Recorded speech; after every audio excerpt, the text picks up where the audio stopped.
Marie Curie. Part 1 of 2. Maria Salomea Sklodowska. Curie, 7 November 1867, 4 July 1934, known simply as Marie Curie, was a Polish and naturalized French physicist and chemist who conducted pioneering research on radioactivity.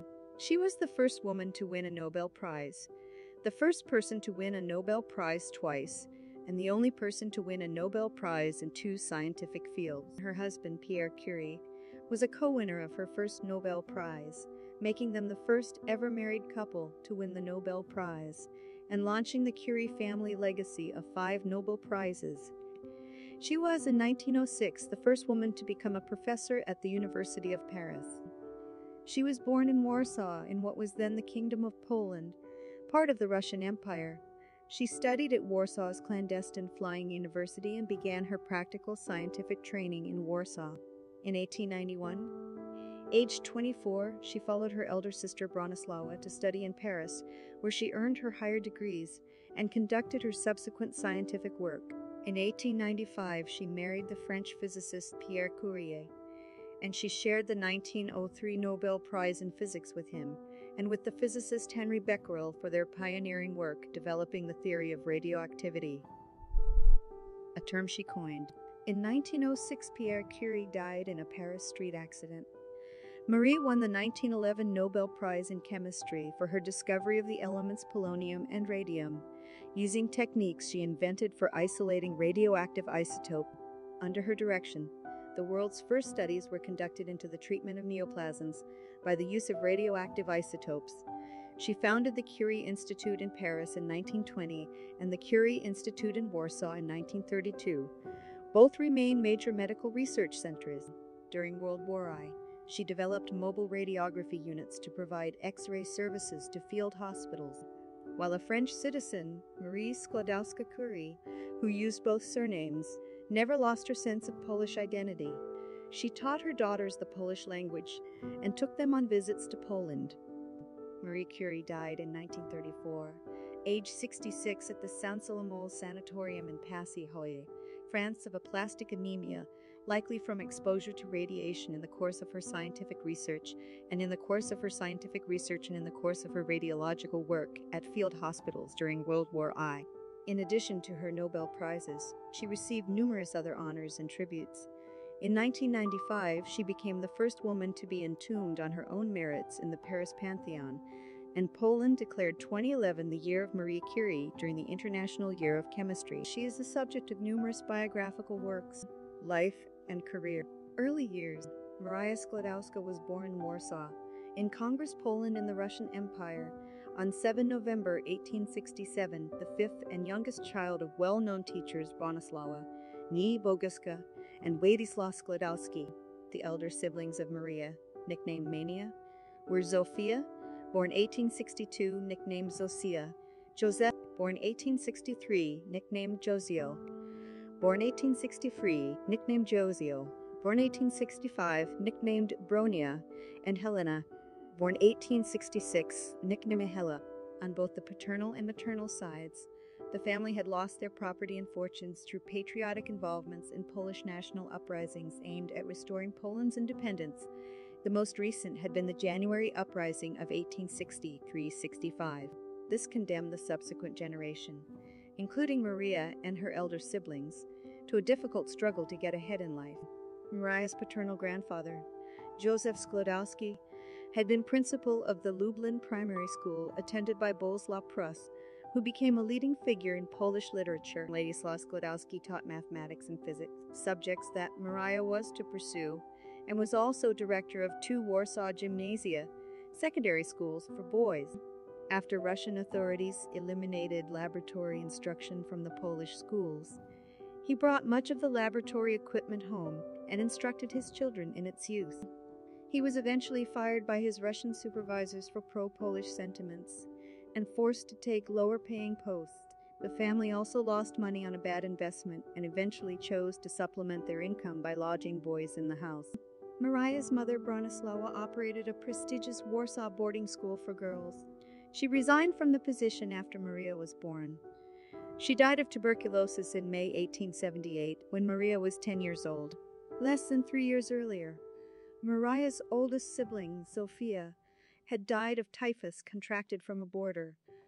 Maria's father was an atheist, her mother a devout Catholic.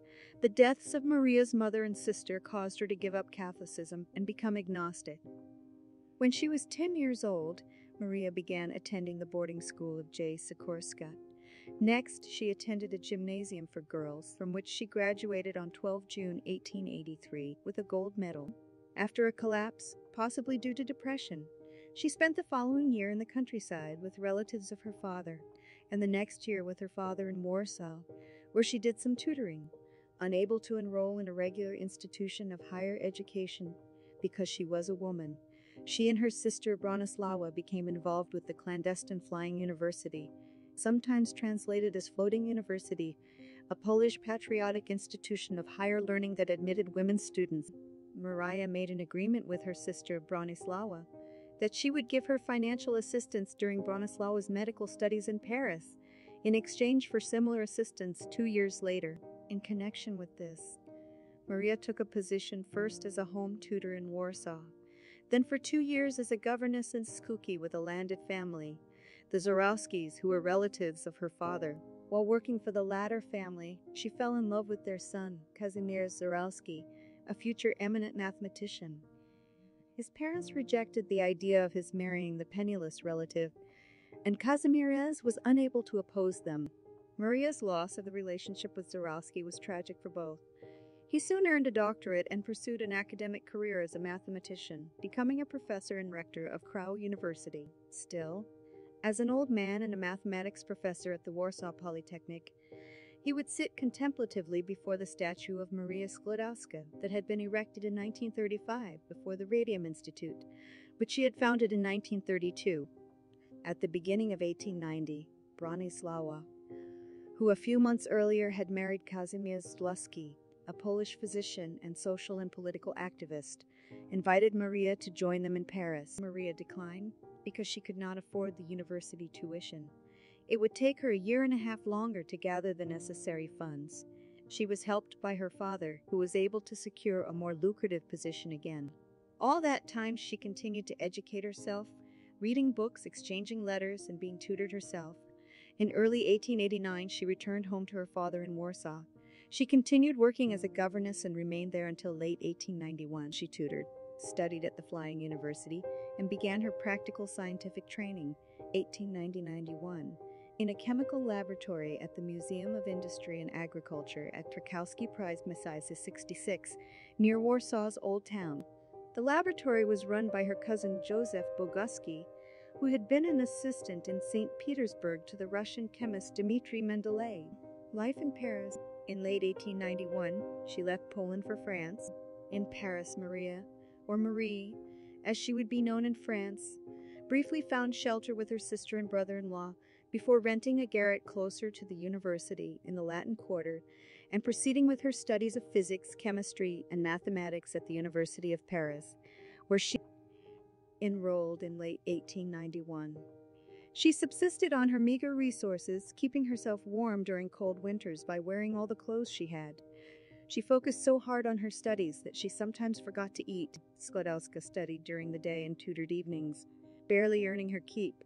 In 1893, she was awarded a degree in physics and began work in an industrial laboratory of Gabriel Lippmann. Meanwhile, she continued studying at the University of Paris, and with the aid of a fellowship, she was able to earn a second degree in 1894.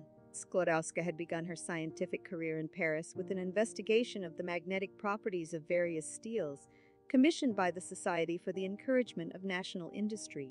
That same year, Marie Curie entered her life. It was their mutual interest in natural sciences that drew them together. Marie Curie was an instructor at the City of Paris Industrial Physics and Chemistry, higher educational institution, ESKI Paris. They were introduced by Polish physicist Józef Weierus Kowalski, who had learned that she was looking for a larger laboratory space, something that Weierus Kowalski thought Pierre could access. Though Curie did not have a large laboratory, he was able to find some space for Sklodowska, where she was able to begin work. Their mutual passion for science brought them increasingly closer, and they began to develop feelings for one another. Eventually, Pierre proposed marriage, but at first Skłodowska did not accept as she was still planning to go back to her native country. Curie, however, declared that he was ready to move with her to Poland, even if it meant being reduced to teaching French. Meanwhile, for the 1894 summer break, Skłodowska returned to Warsaw where she visited her family. She was still laboring under the illusion that she would be able to work in her chosen field in Poland, but she was denied a place at Krakow University because of sexism in academia. A letter from Pierre convinced her to return to Paris to pursue a field. At Skłodowska's insistence, Curie had written up his research on magnetism and received his own doctorate in March 1895. He was also promoted to professor at the school. A contemporary quip would call Skłodowska Pierre's biggest discovery. On 26 July 1895, they were married in Sceaux. Neither wanted a religious service. Curie's dark blue outfit, worn instead of a bridal gown, would serve her for many years as a laboratory outfit. They shared two pastimes, long bicycle trips and journeys abroad, which brought them even closer. In Pierre, Marie had found a new love, a partner, and a scientific collaborator on whom she could depend. New elements. In 1895, Wilhelm Röntgen discovered the existence of X-rays, though the mechanism behind their production was not yet understood. In 1896, Henry Becquerel discovered that uranium salts emitted rays that resembled X-rays in their penetrating power. He demonstrated that this radiation, unlike phosphorescence, did not depend on an external source of energy, but seemed to arise spontaneously from uranium itself. Influenced by these two important discoveries, Curie decided to look into uranium rays as a possible field of research for a thesis.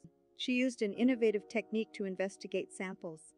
15 years earlier, her husband and his brother had developed a version of the electrometer, a sensitive device for measuring electric charge. Using her husband's electrometer, she discovered that uranium rays caused the air around a sample to conduct electricity.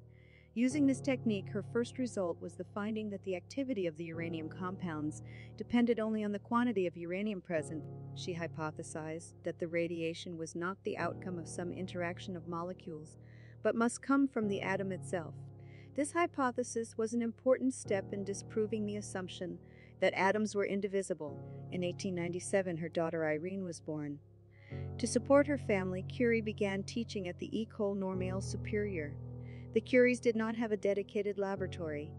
Most of their research was carried out in a converted shed next to ISPI. The shed, formerly a medical school dissecting room, was poorly ventilated and not even waterproof. They were unaware of the deleterious effects of radiation exposure attendant on their continued unprotected work with radioactive substances.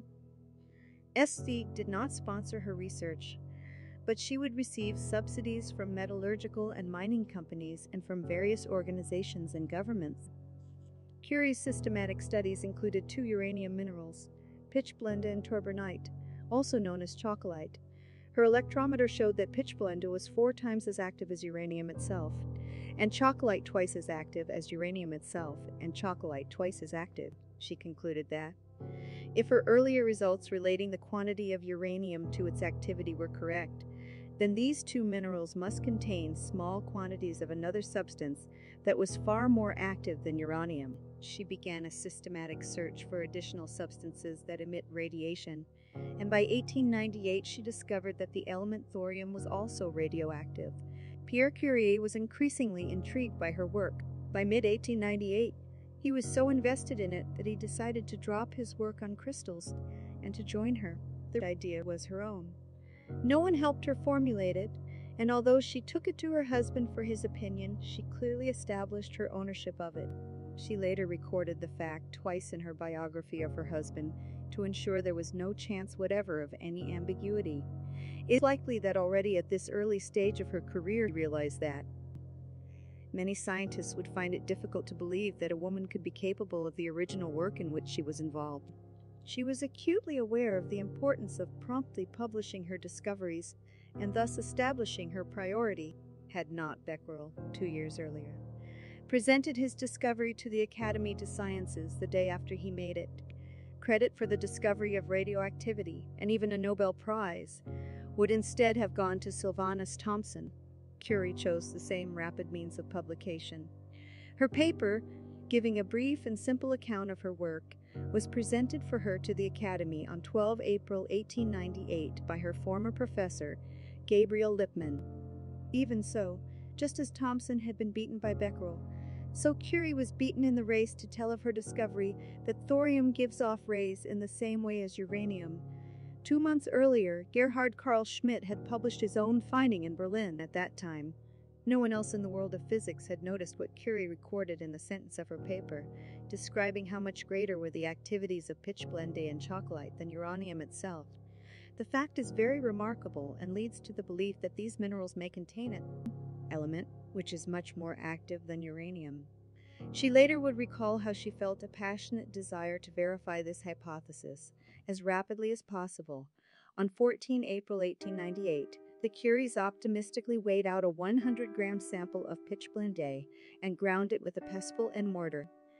They did not realize at the time that what they were searching for was present in such minute quantities that they would eventually have to process tons of the ore. In July 1898, Curie and her husband published a joint paper announcing the existence of an element they named polonium in honor of her native Poland, which would for another 20 years remain partitioned among 3 empires, Russian, Austrian, and Prussian. On 26 December 1898, the Curies announced the existence of a second element, which they named radium, from the Latin word for ray. In the course of their research, they also coined the word radioactivity. To prove their discoveries beyond any doubt, the Curies sought to isolate polonium and radium in pure form. Pitchblende is a complex mineral. The chemical separation of its constituents was an arduous task. The discovery of polonium had been relatively easy. Chemically, it resembles the element bismuth, and polonium was the only bismuth-like substance in the ore. Radium, however, was more elusive. It is closely related chemically to barium, and pitchblende contains both elements. By 1898, the Curies had obtained traces of radium, but appreciable quantities, uncontaminated with barium, were still beyond reach. The Curies undertook the arduous task of separating out radium salt by differential crystallization. From a ton of pitchblende, 1/10 of a gram of radium chloride was separated in 1902. In 1910, she isolated pure radium metal. She never succeeded in isolating polonium, which has a half-life of only 138 days. Between 1898 and 1902, the Curies published, jointly or separately, a total of 32 scientific papers, including one that announced that, when exposed to radium-diseased tumor-forming cells were destroyed faster than healthy cells. In 1900, Curie became the first woman faculty member at the École Normale Supérieure, and her husband joined the faculty of the University of Paris. In 1902, she visited Poland on the occasion of her father's death. In June 1903, supervised by Gabriel Lippmann, Curie was awarded her doctorate from the University of Paris. That month, the couple were invited to the Royal Institution in London to give a speech on radioactivity. Being a woman, she was prevented from speaking, and Pierre Curie alone was allowed to. Meanwhile, a new industry began developing based on radium. The Curies did not patent their discovery and benefited little from this increasingly profitable business. Hey everyone, I hope you enjoyed the video. If you did, please don't forget to give it a thumbs up, subscribe to the channel, and ring that bell to stay updated on all our latest content. Thanks so much for watching, and I'll see you in the next one.